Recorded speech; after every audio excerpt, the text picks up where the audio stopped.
একটু চিকেন ভর্তা বানিয়েছি, ননদের বাড়ি যাচ্ছি তাই দিতে, দিয়ে আসি। বানালে না ভীষণ দিতে ইচ্ছা করে, কিন্তু কী বলো তো, এই যে কে দিতে যাবে, আবার ড্রেস করে বেরো, এইটাই একটা আলস্য। আজকে একটুও রেস্ট নিয়ে এইমাত্র ঝুম্পা কাজ করে গেল, ভাবলাম আগে দিয়ে আসি, এসে পরে রেস্ট নেব। যাই, আবার গিয়ে একটু কথা বলবো ননদের সঙ্গে, তোমাদের দেখাবো।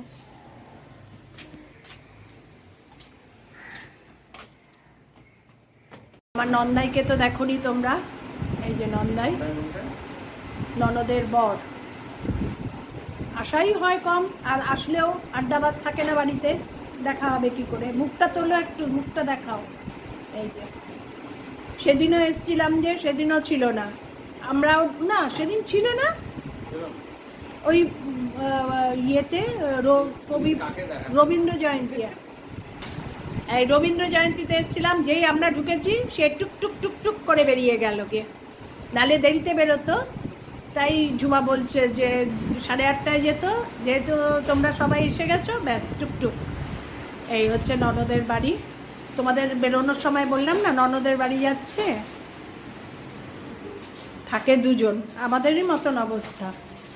ছেলে থাকে ব্যাঙ্গালোরে, এই তো ছেলের কাছে চলে যাবে অগাস্ট মাসে। এই একতলাটাই ঘুরে দেখাচ্ছি, দোতলায় আর উঠবো না, তিনতলায় তো প্রশ্নই ওঠে না। প্রচুর গাছ, প্রচুর, এই যে যায় লোক রেখে যায় শুধু গাছে জল দেওয়ার জন্য। ছেলের ওখানে যায়, যখন যায় তো 1-1.5 মাস 2 মাসের জন্য, তখন এই লোক রেখে যায়। মাসিমা মারা গেছেন এই 21 সালে, বেশি দিন হয়নি, যার জন্য বাড়িতে আসলে, হ্যাঁ 6ই ডিসেম্বর, তাই বাড়িতে আসলে, ননদের বাড়িতে আসলে ভীষণ ফিল করি। মাসিমা এতদিন পর্যন্ত ছিলেন তো, যার জন্য ভীষণ ফিল করি, আসলেই গল্প গুজব হই হই। যাই হোক, এবার রওনা দেব, তোমাদের সঙ্গে একটু দেখিয়ে দিলাম। সন্ধেবেলায় বসে গেছে, প্রেশার মাপলো, এভরিডে সন্ধেবেলায় প্রেশার চেক করে। আজকে কত দেখলে গো? 77। ও বাবা, কালকে তো 113 ছিল না বাবা, আজকে তো আরও কম। আজকে তার মধ্যে দুপুরবেলা একটা ওষুধ খায় ব্লাডটাকে লিকুইড রাখার জন্য, ইকোস্প্রিন, ওটা শেষ হয়ে গেছে। ওটা টাটা নিউ থেকে আমাদের অর্ডার করে মেয়ে, ওখানে স্টক ছিল না, আজকের জন্য খাওয়া হয়নি, রাত্রিবেলায় অ্যাপোলো থেকে নিয়ে আসবে। আমি তো ভয় পাচ্ছিলাম, তাতেও দেখো অনেকটাই প্রেশার।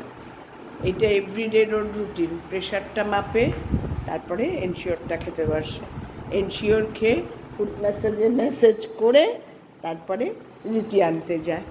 এটা হচ্ছে এভরিডে তার রুটিন। ননদের বাড়িতে গেলাম, ননদের বাড়ি থেকে এসে আর তোমাদের সঙ্গে কথা বলতে পারিনি, সে হুড়ুমুড়ু করে ফ্রুটস কাটলাম, 11:30 বেজে গেছিলো। গপ্প পেলে তো আমার আর কিচ্ছু মনে থাকে না। তা যাই হোক, তারপরে তো তাড়াতাড়ি ফ্রুটস কেটে দিলাম এখন, আর তারপরে আর তোমাদের সঙ্গে কথা বলা হয়নি। আমাদের এনশিওরের কত রকম জিনিস সামনে নিয়ে তারপরে এনশিওর খাওয়া হয়। সে খায় ছোলা, আমি খাই বাদাম, আর বেড়াতে যাওয়ার সময় চিপস কেনা হয়েছিল, ওটার অবশিষ্টাংশ আজকে শেষ করব, ওটাও নিয়ে বসেছি। রোজই ভাবি খাবো, মনে আর থাকে না।